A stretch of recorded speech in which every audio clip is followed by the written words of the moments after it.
New Jerusalem, it's said, is built, made up of 12 precious stones that we would make into jewelry now. Now here's the fascinating thing, which to me is the final proof that that book is the Word of God, that it must be God-inspired. In the last generation only, we've discovered how to make purer light than we had before. Most light is bouncing around, waves crashing into each other, going in all directions, so that the light coming from that spotlight still lights this side of my face by reflecting off that tinsel up there. We're used to light coming at us from all directions. But we've now discovered how to send light in one direction. Laser light is the most common. You've seen laser light beams straight as a die. But we've also got what we call cross-polarized light.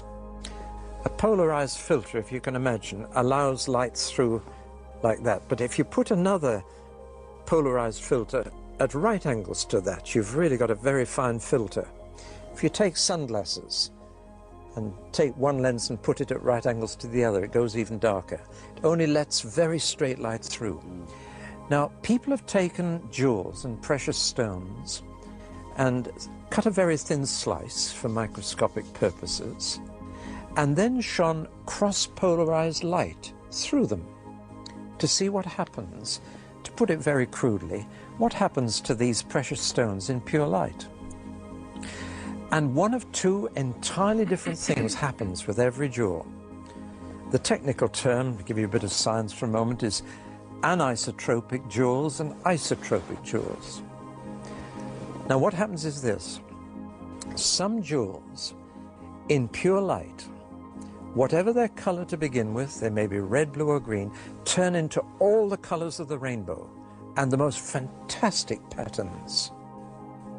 Other precious stones in pure light lose all their color, just go black, look like a lump of coal dust.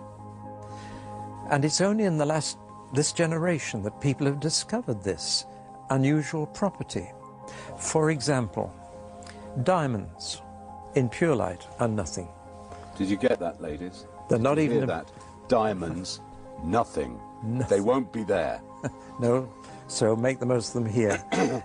Rubies, garnets, just lose everything. Emeralds? No, they keep it. Oh, good.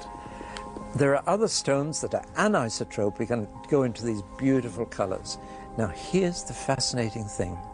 The 12 precious stones that God uses to build the New Jerusalem are all anisotropic. In pure light, they are all far more beautiful.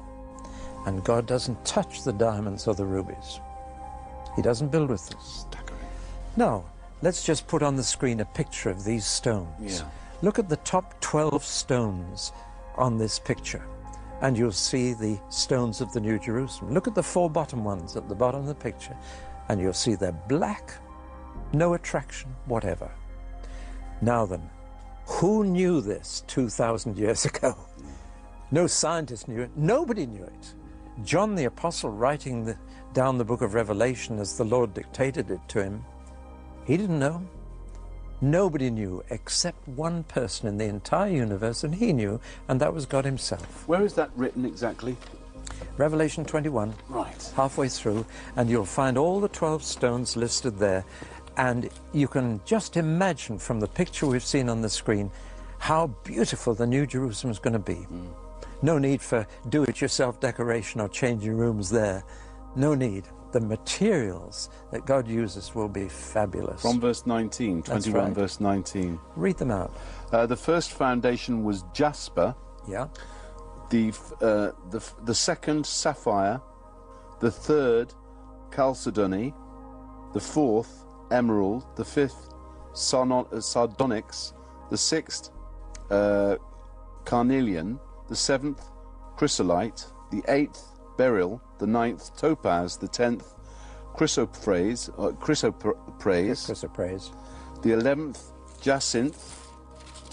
And the 12th, amethyst.